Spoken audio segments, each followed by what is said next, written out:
दोस्तों नमस्कार, मेरा नाम संजय मग्गू है और मौजूद है देश रोजाना के डिजिटल मीडिया प्लेटफॉर्म पर।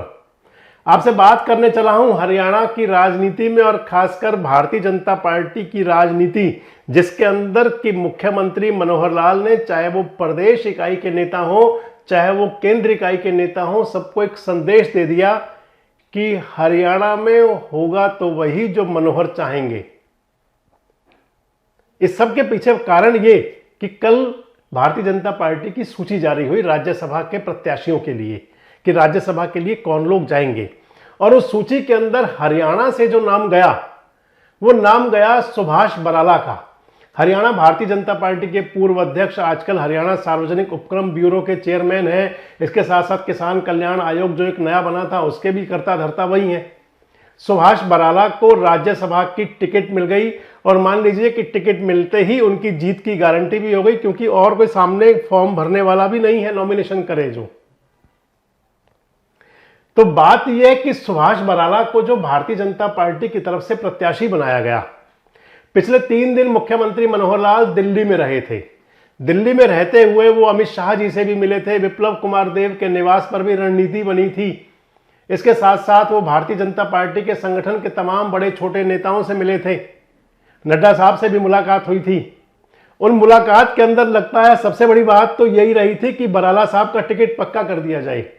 और मुख्यमंत्री मनोहर लाल ने जो पैरवी की या जो उनके पक्ष में दाव चले, मान लीजिए उस दाव से एक तरफ तो जहां सम्राट बन गए, उस दाव से जीत गए सुभाष बराला, तो दूसरी तरफ उस दाव से जो चित हुए वो है ओम प्रकाश धनखड़।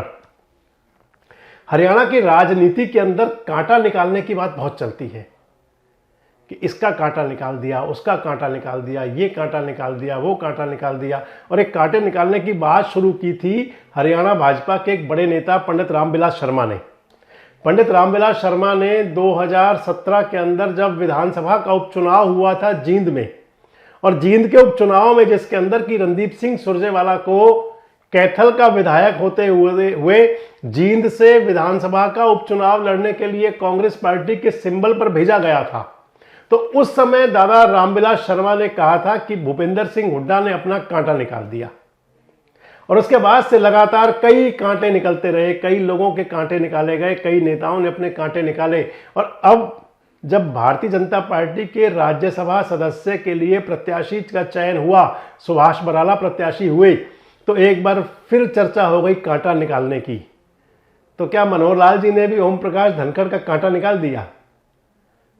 आपको बताएं कि दोनों जाट नेता हैं, ओम प्रकाश धनखड़ भी और सुभाष बराला भी।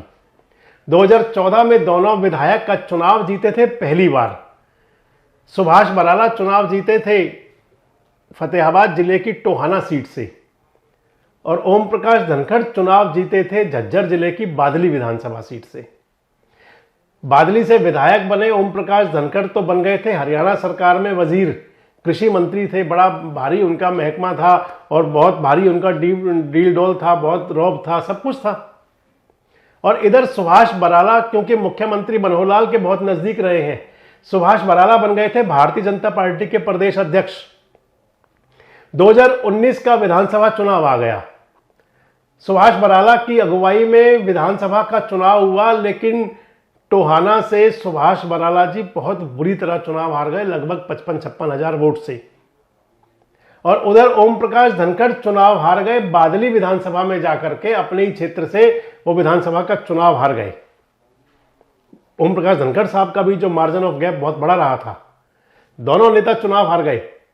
और मान लीजिए दोनों नेताओं के चुनाव हारने के बाद एक बार फिर दोनों नेता पावर में आ गए।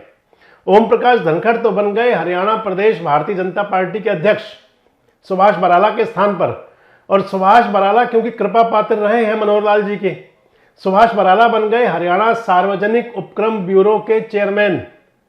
टाइम बीता तो उसके बाद में किसान कल्याण आयोग की भी जिम्मेदारी मिली, सार्वजनिक उपक्रम ब्यूरो के चेयरमैन रहते, उनका कार्यकाल वहां भी बढ़ा। और अब जब राज्यसभा चुनाव की बात आई तो उससे पहले कई खेल हुए थे। तमाम जो खेल चले थे, आपको बता दें कि सुभाष बराला तो दोनों पद लिए हुए, दोनों चेयरमैन ही लिए हुए, मुख्यमंत्री मनोहर लाल के बगल गिर रहे, उनके कृपा पात्र बने रहे, उनके साथ रहे। लेकिन हरियाणा प्रदेश भारतीय जनता पार्टी का अध्यक्ष बनने के बाद ओम प्रकाश धनखड़ जी की जो हवा बनी, उन्होंने जो अपनी हवा बनाई, जिसके अंदर उन्होंने ये कहना शुरू कर दिया कि 2 नंबर की कुर्सी सरकार ने दे दी, 1 नंबर की कुर्सी जनता दे देगी। यानी कि खुद को मुख्यमंत्री के तौर पर प्रोजेक्ट करने लगे, खुद धनखड़ साहब भी और उनकी टीम के लोग भी।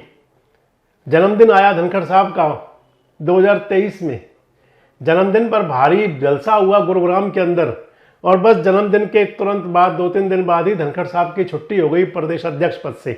भेज दिया गया उनको राष्ट्रीय कार्यकारिणी में राष्ट्रीय सचिव बना करके, जो वो पहले भी रह चुके थे बहुत टाइम पहले अटल बिहारी जी के समय में। और धनखड़ साहब पिछले दिनों तैयारी कर रहे थे कि किसी तरह से जुगाड़ लग जाए राज्यसभा का। धनखड़ साहब की पैरवी जेपी नड्डा कर रहे थे, भारतीय जनता पार्टी के राष्ट्रीय अध्यक्ष।